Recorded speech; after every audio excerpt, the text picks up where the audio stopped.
What's up, guys? Welcome back to my channel. Today we're going to be talking about Sukuna's skill tree and what's the best path for you guys to be taking for him. Before we get into that though, I'm going to be showing you guys a new code because they've just released a new code. So here's the new code. It gives 1000 gem, 10 reroll and a skill tree reset. So if you guys also didn't know, Utah's coming into this game, and there's of course going to be portals, and there's many more stuff that are also coming into the game that we will see when the updates release. So now back onto the topic about Sukuna. Sukuna has some benefits and might have some drawbacks. I'm going to be explaining them both, and I'll also be letting you guys decide, is Sukuna worth getting? So Sukuna is a really good unit for infinite story and stuff. It could help you in many ways. It's not an expensive unit to upgrade. It's also quick and easy to upgrade. It has a really good range. My current Sukuna that I have doesn't even have a good trait, and it's the trait that it has doesn't even give it a range buff, so that's how I know its range is actually really good. So here's the skill tree for Sukuna. I followed SPA and damage. So if you guys didn't know, on the third row, you can either get range or cooldown or damage. I followed damage as I wanted Sukuna to have a way higher damage, and its range is really good and its cooldown is already good, and I don't have a good trait on it.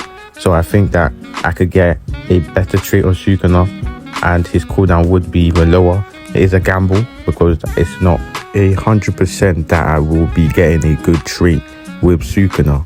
Following that type of skill tree decreases Sukuna's cooldown by a lot and increases his damage to a very high amount of damage.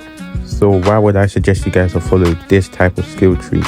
One reason why I'll suggest you guys to follow this type of skill tree is because Sukuna's range is really big already. So you want someone who has a big range to be able to consistently do a good amount of damage. Sukuna's damage is not as high as some other mythicals. It only, with my skill tree and my trait being Juggernaut, which gives a 12.5% more damage, it makes Sukuna a 198k damage at max upgrade. That's a downside for him, but the other good benefit for him while having a low damage benefit with him having low damage is that he also has a low SPA, meaning that with a low SPA he can do more bleed damage. That's another benefit. It's because Sukuna also does bleed, which is good because he's now doing damage from his own attack and plus the bleed. That means he will have a higher DPS than maybe some of his other units that are there because of his low SP and his bleed damage, meaning that you might be able to call Sukuna a boss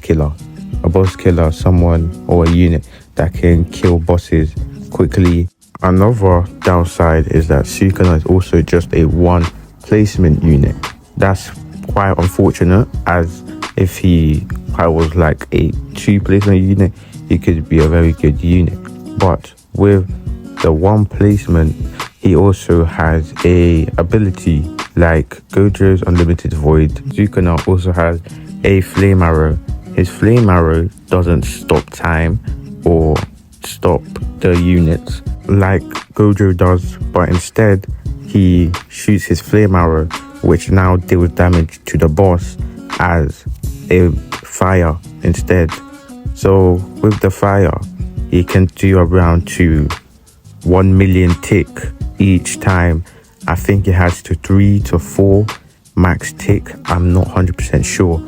His best type of technique would be Avatar or Overlord, as Overlord he already has one placement, so that doesn't really affect him, and Avatar with his flame arrow and his bleed means he's able to do more damage to more units. Me personally, I would say both traits are good with Sukuna, but most people would prefer Avatar. But if you do get Overlord, I wouldn't recommend to spin because Overlord is still good for Sukuna, but people will just value Avatar more than Overlord.